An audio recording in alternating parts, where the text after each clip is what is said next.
Welcome to Wise Minds, Wild Hearts, the podcast for heart-led high achievers just like you, ready to take inspired action and achieve true alignment. If you're craving deeper influence, greater impact, and a life that genuinely lights you up, you're in the right place. I'm Kip Clark, former academic turned entrepreneur, transformational coach, elite athlete, and shameless fountain pen addict. Here, you'll learn how to leverage the beautiful wisdom of your years with the wild passion that drives you forward. Together, we'll break through those limiting beliefs, unlock the power of your subconscious mind, and create a life that aligns with your soul's desire. Ready to create the kind of impact you've always dreamed of? Let's do this.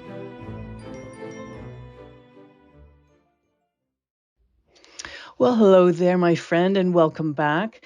As I'm recording this, we're just starting the new year. We've let go of the old year, and the new year has been well rung in, and this is an interesting time. I always find this an interesting time of year because it's a time when loads and loads of people set New Year's resolutions.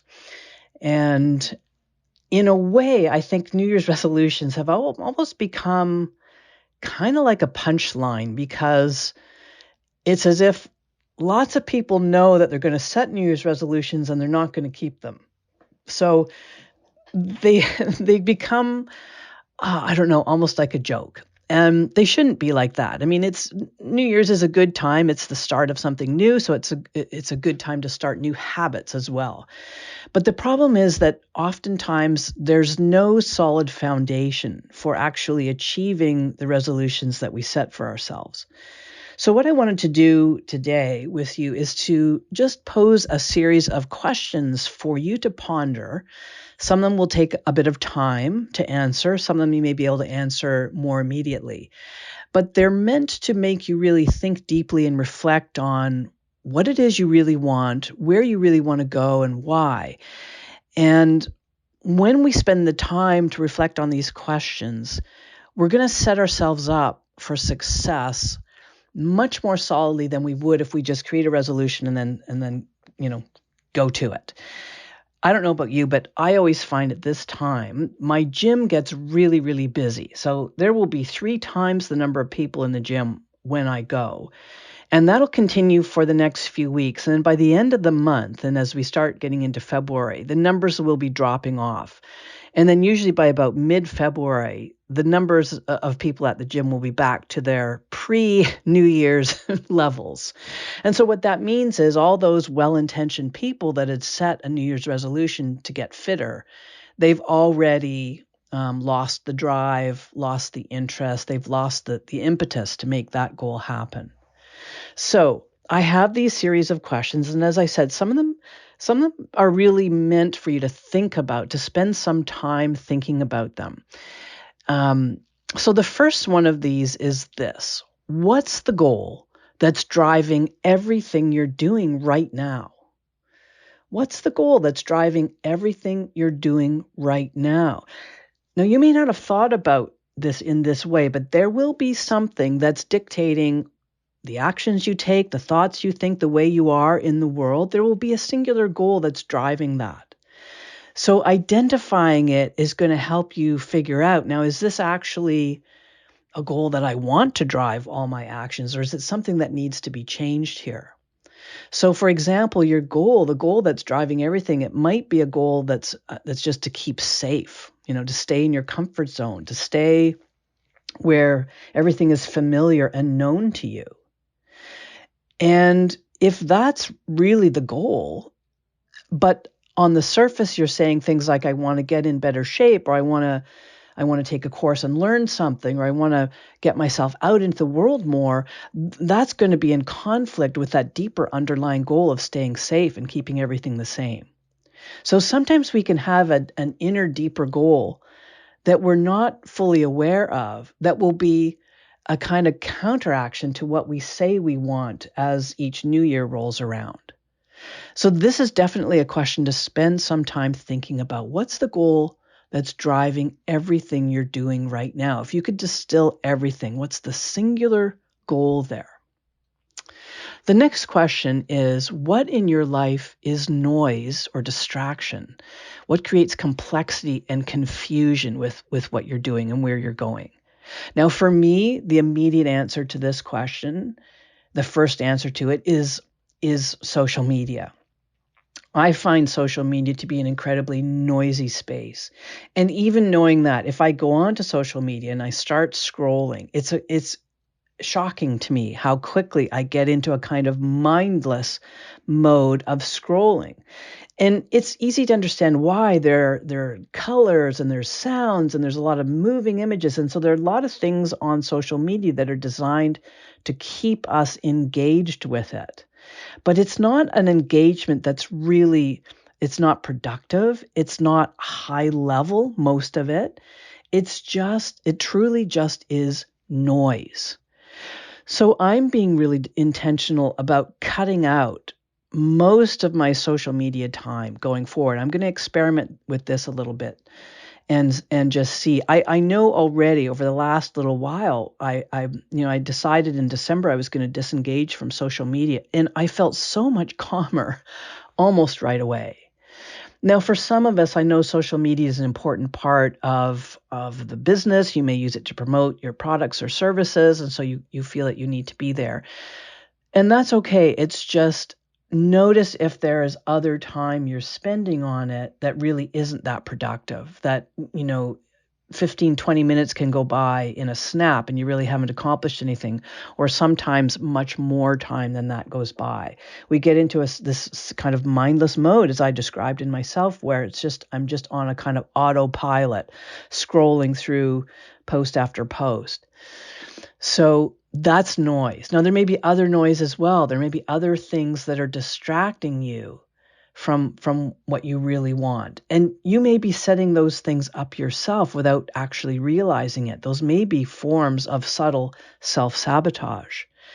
And so that creates not just confusion in you and complexity, but it's an energy that's going to counteract any kind of positive growth that you want to make.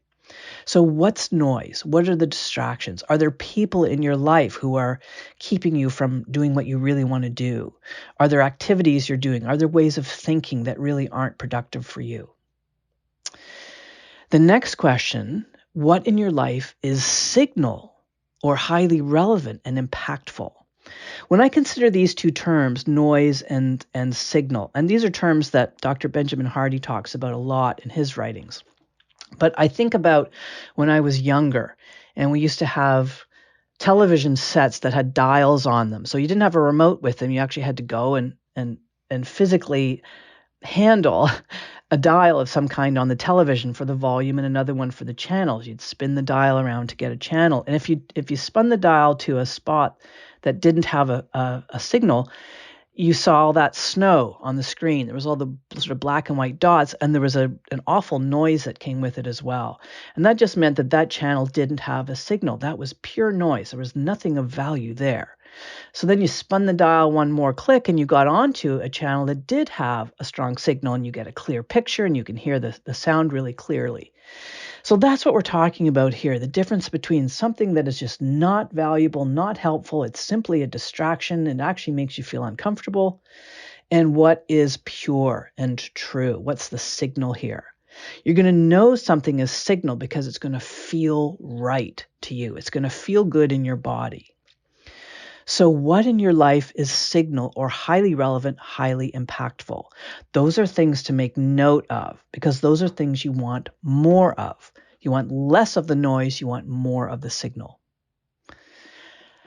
The next question to ponder, how have you gotten stuck? So you can think back over the last little while, maybe the last 6 months or year, or maybe going a little further back, 3 years, 5 years. How have you gotten stuck? Now, notice the question is not, have you gotten stuck? Because if you're someone who's got goals and dreams, if you're a high achiever, you've gotten stuck. It's just part of it. And so this question is designed to help you look for patterns that exist there. Is there something typical that happens that leads to your getting stuck? So how has that occurred? Was it that maybe you didn't pay enough attention to all the details? Was it that you didn't have the right people around you to support you and help you? Maybe you didn't have a mentor or a guide. So how have you gotten stuck? Take a look at that. Be really honest about this. These questions are not meant for anybody but you. So the more honest you can be in answering them, the more powerful this exercise will be for you. The next question is, do you still have what it takes? Now, I want to tell you the answer to this question is yes, but that may not be how you feel in the moment. Do you still have what it takes? If you feel you don't, if there's some uncertainty there, fantastic, that's fine. What do you need to learn? What do you need to do? So if you think, I'm not sure I still have what it takes here, I'm not sure that I know enough, I'm not sure I have the ability here, not a problem. Can you take a course on it? Can you talk to somebody? Can you partner with someone? Can you get into a mastermind group? What can you do? So the question, do you still have what it takes? In a way, it's kind of a rhetorical question because really the answer is yes. But it may require you to shift your belief and to shift something that you're doing so that you feel, okay, yes, I do still have what it takes. You may not know how it's going to happen. That's a completely different question. The how it's going to happen is different from the question, do I have what it takes still? Because that's a question that speaks to your sense of self-efficacy. Do you have belief in yourself to figure things out here? The next question, are you sure this is what you want? The thing that you're contemplating, the goal that you have, the big goal perhaps, are you sure this is what you want? Now, this is a question that you might quickly say yes to. Yes, I'm sure, yes. But when you think about it, are you sure this is what you want? It's a question that invites you to consider, is the desire you have for this thing you say you want, is it coming from deep within you? Or has it come from someone or something outside you? So do you have this goal or this idea about something you want to accomplish because someone else has said it's something you should do? That's not nearly as powerful a position to be achieving goals as it is from a place that this is so deep inside me and is something I want with such a deep passion in me that I'm going after it no matter what. That's when you know this is something that you want and not something someone else wants for you. The next question is, how do you make this choice? How do you make this choice? What are the things that have folded into your decision about this is the thing I'm going to go for? How do you make the choice? Is it something that's just kind of by the seat of your pants, that this is the way you've always done it? You just come up with an idea and you go for it? Is it something that you think through at every level? You talk to people about it? How do you make this choice that you're making? Just make note of that. How do you make the choice? Next question, how do you ask for help? Now, again, the question is not, do you ask for help? It's how do you ask for help? So there's a built-in assumption that you ask for help. That is critically important. No matter how much you feel like you're a lone wolf or how much you feel like you're the only one that can do it the way you want it to be done, you're the only one that has the skill and the ability to accomplish this thing that you have an idea for, that's not the right perspective. We are always stronger when we're working in teams, in packs, in groups, in masterminds. And it doesn't mean that those people are doing it for you. It just means you've got other people there who are traveling this journey with you. And maybe they've got their own goals, but they're still side by side, experiencing the setbacks, the obstacles, the pitfalls. And you can see from the way they model what they're doing that asking for help is an important part of it. So how do you ask for help? Do you wait until everything has gotten so far out of control that it's just going to take a monumental effort to get things back on track? Or do you, at the first sign of something maybe not going the way you want, do you enlist the help of others? I would suggest backing it up even a little further than that. and asking for help, or at least getting in place some supports that will be there when the obstacles start showing up. So they're in place already. So how do you ask for help? How do you do that? Do you say, hey, I've got this idea for something. I know you've been working on something too. What do you think if we become accountability partners for each other? How would that go? That's just one way that you can ask for help. But I want you to really pay attention to this. How do you ask for help? The next question, what if this goal you have, what if it doesn't work? What then? Now, I have to tell you, and I've said this before on other episodes, every successful person has experienced setbacks and obstacles and what some would call failures. Everybody. Nobody is a true overnight success. Even though it appears that this person may have done something like that, some kind of overnight success, the truth is there will be weeks, months, years, decades in some instances of that person having tried something and it didn't work out. So they shifted, they tried something else. Maybe it worked, maybe it didn't. It needs a little refinement. So they refined it and they carried on.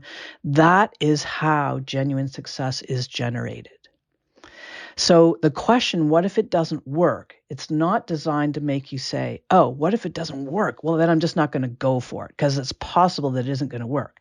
No. This is just, again, anticipating and setting up the supports you need, setting up the mindset you'll need to keep going for your goal, even when you hit those obstacles. So what if it doesn't work? Okay. If it doesn't work, I'm going to do an analysis. I'm going to try and figure out why it didn't work, and then I'm going to set off again because nothing is stopping me from achieving this. I'm like a dog with a bone when it comes to my goals. So what if it doesn't work? Okay, I've got some plans in place for dealing with it. That's the purpose of this question. The next question, second to last, is what if it does work? Aha. Now, this is a really interesting question. There are loads of people who actually fear success more than they fear failure. They fear success because they worry about, well, who will I have to be? When I achieve that success, what'll everything be like? How will that impact my relationships? How will people see me? Maybe it's that if I achieve this success, does that mean I have to stay at that level now? That I'd have to keep achieving success over and over again. This is something that novelists experience when they write a novel that is successful in terms of becoming a bestseller. Then they feel enormous pressure to do that again. And for some of them, that pressure is too great and they just never write again. That's a shame. So the question about what if it does work here? What if you actually achieve the goal? That's just meant to say, okay, look, just consider it. Just think that things will change. I mean, I'm assuming you have a big goal because you want something to change. You don't have the thing that you have a goal on now. That's why you have the goal. So if you want it badly enough, if the reason that you want it is solid enough, then when you actually achieve it, instead of thinking, oh my God, now what do I do? How do I sustain this? You should be able to feel like, I am so happy. I'm so proud of myself for having achieved this. That's the way you want to feel. And hopefully the answer to this question, again, I don't want to supply answers to you, but it's just something to consider. What if it does succeed? What if you do actually succeed in achieving this goal? Well, then you get to work on the next goal. That's typically what high achievers do. When we succeed one thing, hopefully we take the time to celebrate that, to really acknowledge it and anchor it, and then we get to work on the next one. Now, the final question I want to ask today, and it's a really powerful one, and it comes from, by the way, Melissa Ford's book called Living Service. The question is, what does the unlived part of you want? What does the unlived part of you want? So deep within you, your soul knows there's a form of more beautiful and fuller self-expression waiting to happen. and it hasn't happened yet, and there's a desire in you, there's a pull, there's a calling, there's something in you that is propelling you forward. What does it want? What does that part of you want to accomplish? What does it want you to be doing or being or having? What does the unlived part of you want? It's a beautiful question, and that's definitely one that I would percolate on for a period of time. What I suggest you do, if you weren't writing these questions down as you were listening, go back, listen to this episode again, write them out, and really think about them.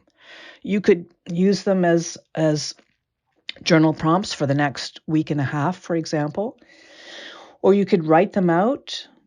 Some of them are more powerful than others, like that last question, what does the unlived part of you want? That's a powerful question. If you write that down on a single piece of paper and leave it out where you can see it, leave it on your desk or on your kitchen counter or on your night table so that you can see it every night before going to bed, and think about it. Write down the thoughts that come up. Really, really ponder this question for a period of time. It's big, it's juicy, and it's powerful. Okay, so that's a wrap for this episode, and that's also a wrap for season 1 of Wise Minds, Wild Hearts. I'm going to be starting season 2 in the next couple of weeks, and I'm really going to be focusing on this idea of using your future self, creating a future version of yourself that is powerful, that is successful, that achieves everything you ever wanted to achieve, whether it's with respect to your finances, your career, your relationships, your health and wellness, any area of your life, every area of your life, this will apply. So I'm going to be talking about how to create a future version of yourself that propels you forward. It naturally pulls you forward. And I'm going to have some fun with this. There'll be lots to learn. And as always, I do really love to hear back from you, what you think about specific episodes or about the podcast generally. If there's anything that I haven't been talking about that you would love me to talk about, or if there's anything that I touched on already, you'd like to get some more on that, just drop me a line, let me know. You can add comments to any episode on whichever platform you're streaming from. You can send me an email, kip@kipclark.com. You can connect with me on my website, kipclark.com. And I am on social media, though less and less. I hope this year is your best year yet. It absolutely can be. It's what I want for you. I'm sure it's what you want for yourself. So let's make a plan. Let's make that happen. As always, if you want someone to help you to break through those obstacles, to help you clear away the blind spots, I'm available. I love working with high achievers. I love helping people bring their big, audacious goals to life. There's no reason why you can't be doing that, and this is your year. Let's make it happen. All right, my friends, that's it for this episode. If this has been helpful to you, let me know. I love to hear about all the positive changes you're making in your life. And if there's someone you know who might benefit from hearing this message, please share the love, my friend. See you next time on Wise Minds, Wild Hearts.